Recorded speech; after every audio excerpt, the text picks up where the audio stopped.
నియోజకవర్గాల పునర్విభజన ప్రక్రియపై కాంగ్రెస్ తీవ్ర అభ్యంతరం వ్యక్తం చేస్తోంది. డీలిమిటేషన్ బిల్లుకు ఆమోదముద్ర కోసం పార్లమెంటు ప్రత్యేక సమావేశాల నేపథ్యంలో ఈ అంశంపై కాంగ్రెస్ ఇప్పటికే తన వైఖరిని స్పష్టం చేసింది. ఈ నిర్ణయం వల్ల జనాభా నియంత్రణ పాటించిన తెలంగాణ, ఏపీ, తమిళనాడు, కేరళ, కర్ణాటక రాష్ట్రాలు రాజకీయంగా నష్టపోతాయని కాంగ్రెస్ వాదిస్తోంది. ఫలితంగా పార్లమెంటులో దక్షిణాది రాష్ట్రాల ప్రాతినిధ్యం తగ్గి జాతీయ రాజకీయాల్లో ఆ రాష్ట్రాల ప్రాధాన్యం తగ్గుతుందని కాంగ్రెస్ ఆందోళన వ్యక్తం చేస్తోంది.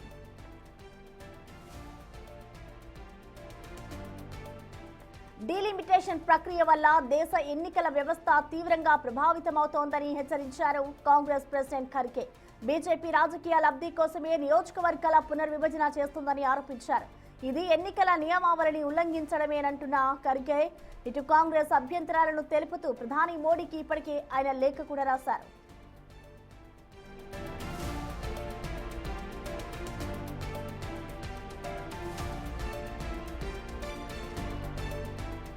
ఇటు డీలిమిటేషన్ కేవలం అంకెలకు సంబంధించింది మాత్రమే కాదని అది రాజకీయంగా సమానంగా ఉండాలన్నారు కాంగ్రెస్ పార్లమెంటరీ చైర్పర్సన్ సోనియా గాంధీ.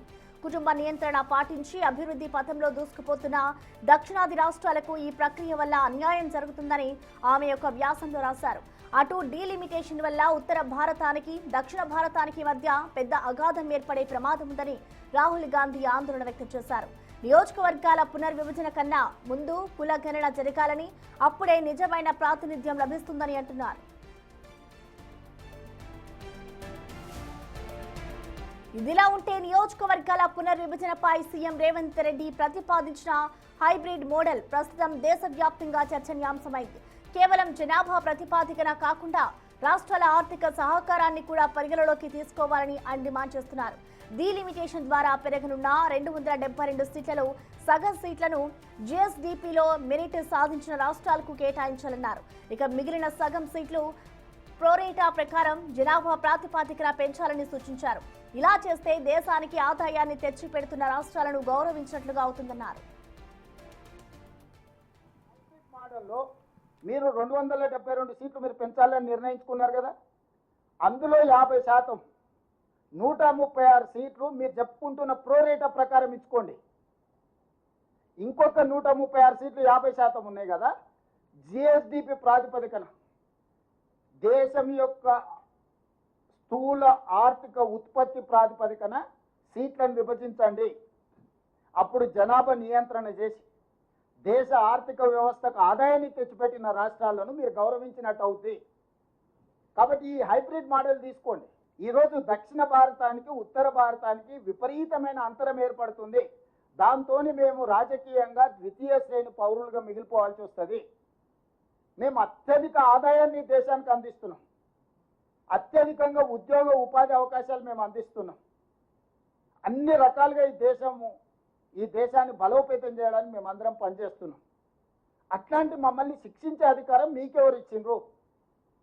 అందుకే సుప్రీంకోర్టు కూడా చాలా సందర్భాలలో విద్యా ఉద్యోగ అవకాశాలలో 50% రిజర్వేషన్లు, 50% మెరిట్ అని చెప్పింది. మీ అందరికీ తెలుసు. డీలిమిటేషన్ అంశాన్ని ప్రధాని మోదీ రాజకీయ ప్రయోజనాల కోసం పావుగా వాడుకుంటున్నారని సీఎం రేవంత్ ఆరోపించారు. 50% చొప్పున లోక్సభ సీట్ల పెంపు ప్రతిపాదన అమలైతే ఉత్తర, దక్షిణాది రాష్ట్రాల మధ్య భారీ అంతరం ఏర్పడుతుందని ఆందోళన వ్యక్తం చేశారు. మోదీ ప్రభుత్వం వ్యూహాత్మకంగానే మహిళా రిజర్వేషన్ సవరణ బిల్లును, డీలిమిటేషన్ ను ఒకటిగా చూపిస్తుందన్నారు సీఎం రేవంత్. ఇక కేంద్రం అధికార దాహం కోసమే మహిళల్ని అడ్డు పెట్టుకుంటుందని రేవంత్ ఫైర్ అయ్యారు. అధికార దాహానికి మహిళల్ని అడ్డం పెట్టుకోకండి. మహిళా బిల్లుకు మేము సంపూర్ణంగా మద్దతు ఇస్తున్నాం. మహిళా బిల్లు తక్షణమే అమలు జరగాలి.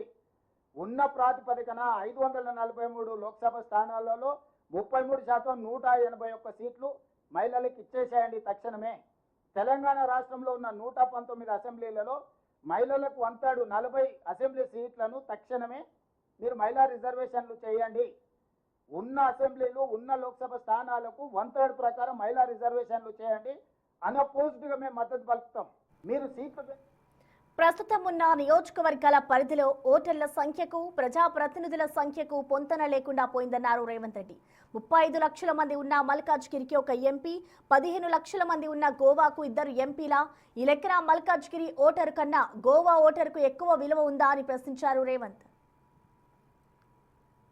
అక్కడి నుంచి ప్రాతినిధ్యం ఇవ్వాలని చెప్పి చిన్న చిన్న రాష్ట్రాలు ఉన్నాయి. ఇప్పుడు గోవా 10-12 లక్షలు ఉంటుంది మొత్తం జనాభానే, 12 లక్షలు ఉంది ఓటర్లు, 2 ఎంపీలు ఉన్నాయి. మల్కాజ్గిరిలో 36 లక్షల ఓట్లు ఉన్నాయి. 3 గోవా రాష్ట్రాలు ఈజ్ ఈక్వల్ టు ఒక మల్కాజ్గిరి పార్లమెంట్. జనాభా ప్రాతిపదిక లేదు.